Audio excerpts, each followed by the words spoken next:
In order to calculate your APS, you first click on Calculate APS, either by opening the navigation menu on your top left or by selecting an university from the home page. Then select the university for your APS, enter your subjects and marks.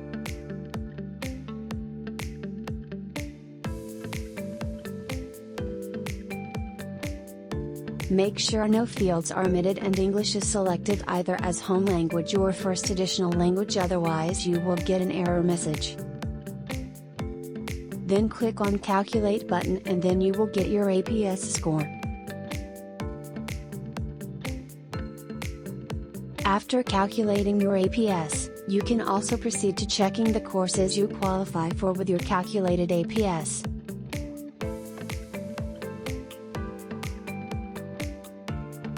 Or you can open your navigation menu, click on Course by APS.